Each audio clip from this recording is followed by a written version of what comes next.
میں خالد سیف اللہ رحمانی اپنے تمام مسلمان بھائیوں اور بہنوں سے درخواست کرتا ہوں کہ اس بار رمضان المبارک ایک خاص صورتحال کے ساتھ آیا ہے۔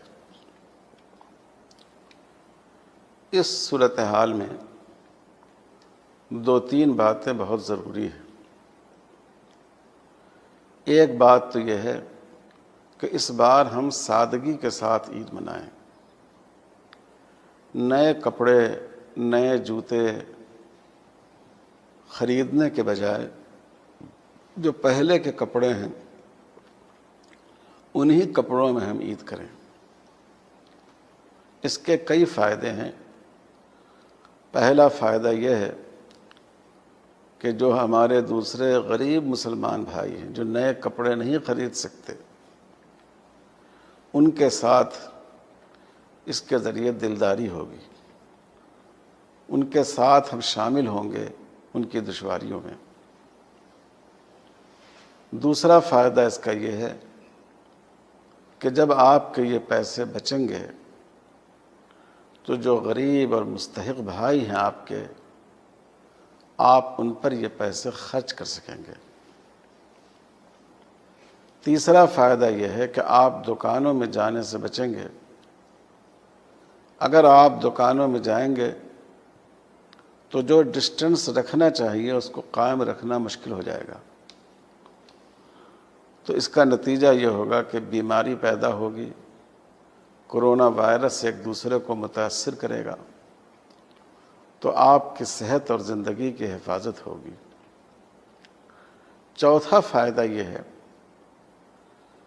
کہ ہوگا یہ کہ کپڑے اور سامان تو دوسرے بھائیوں کے بکیں گے، لیکن میڈیا والے پورا الزام آپ کے سر لگائیں گے، جیسا کہ آپ نے ابھی مرکز نظام الدین کے سلسلے میں پروپیگنڈا دیکھا، اور کہا جائے گا کہ مسلمانوں کے دکانوں پر بھیڑ لگانے کی وجہ سے کورونا کے مریض بڑھے۔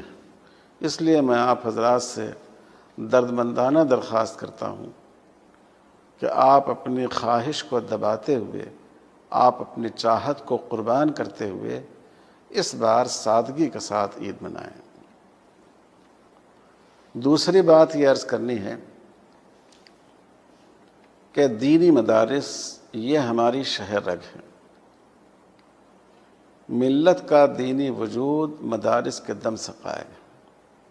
امام ہو، خطیب ہو، داعی ہوں، مبلغ ہوں، واعظ ہوں، مفتی ہوں، قاضی ہوں، اسلام پر لکھنے والے مصنف ہوں، اسلام پر ہونے والے اعتراضات کا جواب دینے والے ہوں، بچوں کی دینی تربیت کرنے والے ہوں، ان سب کے لیے ہمیں افراد دینی مدارس سے ملتے ہیں۔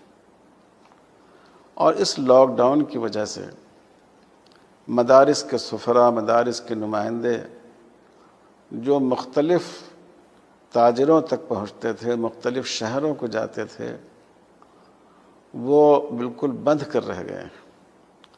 آپ ہی کے تعاون سے یہ ادارے چلتے ہیں، اور جب لاک ڈاؤن ختم ہوگا تو مہنگائی بھی بہت بڑھ جائے گی۔ تو اس لیے آپ تمام حضرات سے درخواست ہے کہ اپنے دین کے تحفظ کے لیے، اپنے ان دینی قلعوں کو بچانے کے لیے آپ پہلے سے بڑھ کر ان کا تعاون کریں۔ جو تعاون آپ پہلے کیا کرتے تھے اس تعاون میں اضافہ کرنے کی کوشش کریں۔ بھلے ہی آپ نے اپنے سماج کے غریب بھائیوں کی مدد کی اور کرنی چاہیے، لیکن اس کی وجہ سے مدرسوں کے حصوں کو کم نہ کریں۔ آپ کے لیے یہ بھی گنجائش ہے کہ آپ چاہیں تو آئندہ سال کی زکوٰۃ میں سے ان کو پیسے دیں، اور آئندہ سال کی زکوٰۃ میں آپ اس کا حساب کر لیں۔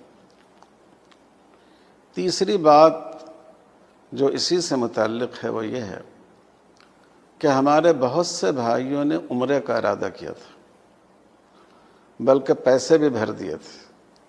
بہت سے لوگوں نے حج کا ارادہ کیا تھا۔ اللہ ان کو آئندہ عمرے اور حج سے نوازیں۔